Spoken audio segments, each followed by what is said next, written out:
मेरा नाम शिवम चौधरी है और मैं एक्सिस बैंक में लोन प्रोडक्ट के सेल्स विभाग में काम करता हूँ। मैं मथुरा का निवासी हूँ पर जॉब की वजह से जयपुर में रहता हूँ। मेरे दोस्त का नाम विपिन है और वह मेरे साथ ही बैंक में काम करता है। पिछले दिनों हमें बैंक से 4 दिन की छुट्टी मिली थी तो विपिन बोला कि चल यार घूम आते हैं। मुझे द्वीप का मस्त समंदर किनारा घूमने का मन कर रहा है तो मैंने फ़ौरन हाँ कर दी। उसी रात बस पकड़कर हम दोनों द्वीप के लिए निकल गए।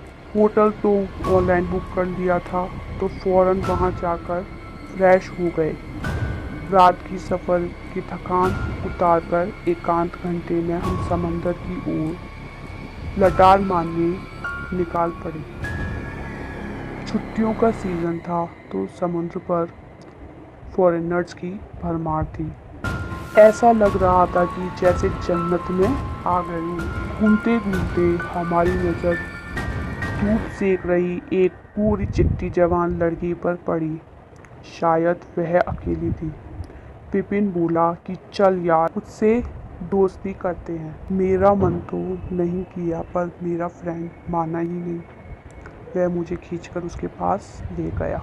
अलग थलग कम कपड़ों में लेटी हुई फॉरेनर लड़की के पास जाते ही मुझे अजीब सी अकड़न महसूस होने लगी। शायद मेरा मन कह रहा था कि जल्दी से इससे दूर हो जा, लेकिन विपिन तो वहीं शुरू हो गया। उसको बुलाने की कोशिश करने लगा। कुछ ही देर में वह लड़की हमारी ओर देखने लगी।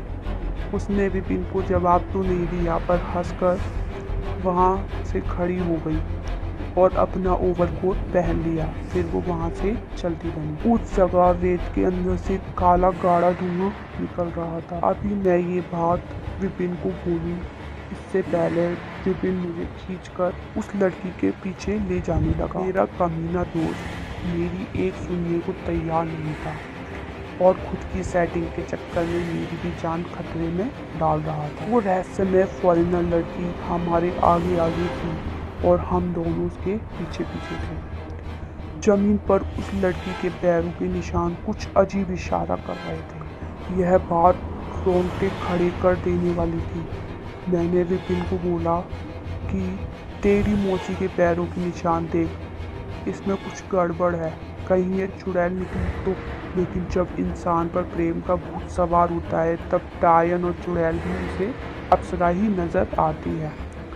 विपिन का भी कुछ ऐसा ही हाल था। कुछ ही देर में हम एक झाड़ियों और पत्थरों वाले इलाके में आ गए।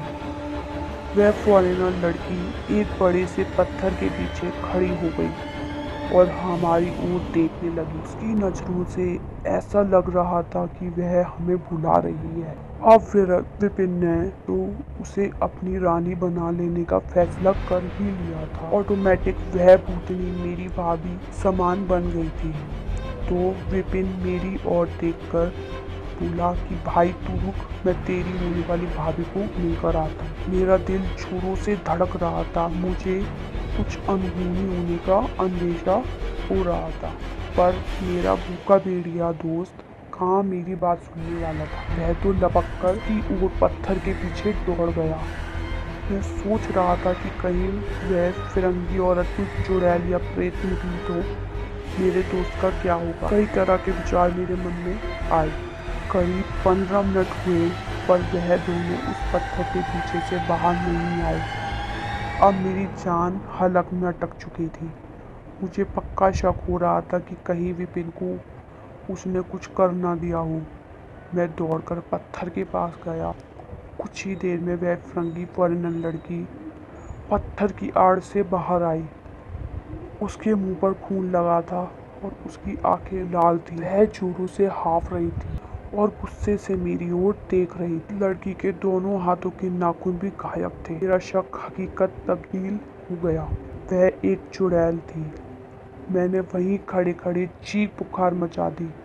मेरी आवाज़ सुनकर वहाँ 2-3 लोग जमा हो गए और मुझे पूछने लगे कि क्या हुआ। मैंने पत्थर के पास इशारा किया लेकिन वह भयानक फॉरेनर लड़की का प्रेत तब तक गायब हो चुका था।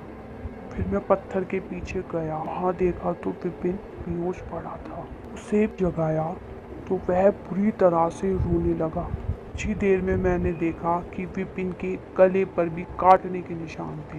विपिन सदमे से बाहर आ गया और हम होटल चले गए। विपिन को इस खौफनाक हादसे के दुख से बाहर लाने के लिए मैंने हंसी मजाक करके उसे खुश करने की कोशिश की। इसलिए कहा जाता है कि प्यार ऐसे ही नहीं हो जाता, देखा जाता है कि वो इंसान तो कौन है। दोस्तों, ये थी आज की कहानी। अगर वीडियो पसंद आई हो तो लाइक, कमेंट, ज़्यादा से ज़्यादा शेयर जरूर कीजिएगा। और अगर आपने अभी तक चैनल को सब्सक्राइब नहीं किया है तो कर दीजिएगा।